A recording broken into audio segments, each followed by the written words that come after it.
transportable vertically. This can be a problem if you're trying to build an earthen structure for two reasons. First, it takes about twice as much material than if you're using something that can stand vertically. And second is space. In crowded cities, space is at a premium. If you're building an earthen structure, every foot that you go up in height, if you look closely, MSE walls are everywhere. Here's a quick demonstration of how this works. I cut up some circles of paper towel and layer them into the sand in this cup.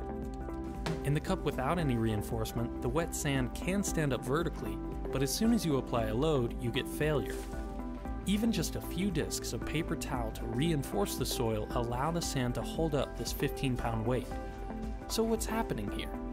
The tension in the reinforcement is generating confining pressure in the soil. This pressure acts perpendicularly to the failure planes, increasing the shear strength of the sand. Building an MSE wall in real life works exactly the same way, and they're primarily used in highway projects, especially on the approaches to elevated roadways. Compacted soil is added in layers with reinforcing elements in between each layer. Most MSE walls have a facing of interlocked concrete panels, usually with some facing, just not as pretty. So how strong is an MSE wall? The simple answer is stronger than you would think. Let's try one more demo. I built an 8-inch cube out of plywood. Just like the cup, I layered in sand and squares of reinforcement. For this first test, I used scraps cut from an old t-shirt. This part is not to demonstrate the strength of MSE, but rather to show that the soil really is transferring load into the reinforcement.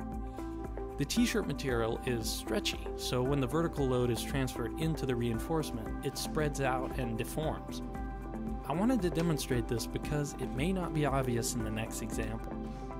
For the next test, I used pieces of fiberglass window screen as reinforcement. This is a much stiffer material that doesn't deform under load. With about 70 pounds, it didn't budge. Under my weight, even bouncing up and down, it didn't budge. Let's try something heavier. For the sake of science, we probably should have a control test with no reinforcement, but this is an engineering channel, not a science channel, and we all know what would happen to a block of